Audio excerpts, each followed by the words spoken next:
ও আমি বলবো কি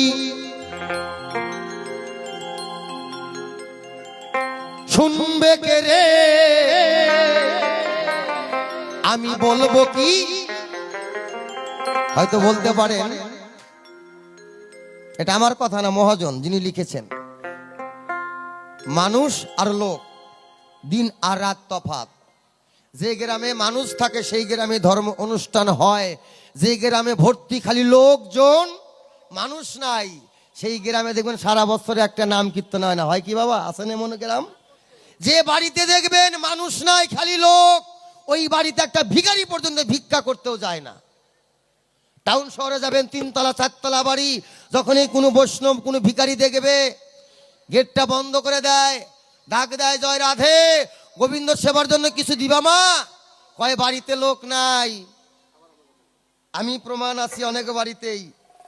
আবার কোনো কোনো বাড়িতে কোটি কোটি টাকা খরচ করে বাড়ি বানাইছে, সামনে কোনো ভগবানের ছবি নাই, একটা কুত্তার ছবি দিয়া লেগে রেখে দিছে, কুকুর হইতে সাবধান। ধরে নিবেন ওই বাড়িতে মানুষ থাকে না, কুত্তাই থাকে। এটা আমি করছি না, মহাজনদের কথা। তাই বলছে আমি বলবো কি শুনবে কে, বুঝবি কি রে ভুন্দা, মানে বোকা। এই দুনিয়া মায়ার জালে বান্দা। এখানে যারা মানুষ আছেন প্রত্যেকেই মানুষ আছেন, আমি জানি। এখানে বললাম না 12-13 বছর আগে এসেছিলাম। আপনারা মানুষ আছেন, কিন্তু যারা লোক তারা বোঝে কম, মানুষে বেশি বোঝে। তা আপনারা, আমি কম করে বলবো, আপনি একটু বেশি করে বুঝবেন। তাই মহাজন কি বললেন শুনুন। আমি বলবো কি, আমি বলবো কি শুনবে কে রে, শিবানন্দ তুই বুঝবি কি রে ভুন্দা। এই দুনিয়া এই মায়ার জালে বান্ধা,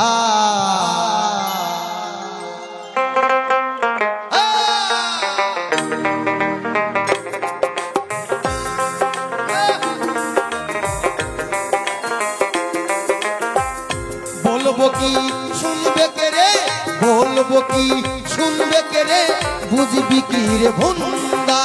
এই দুনিয়া মায়ার জালে বান্ধা, ওরে এই দুনিয়া মায়ার জালে বান্ধা।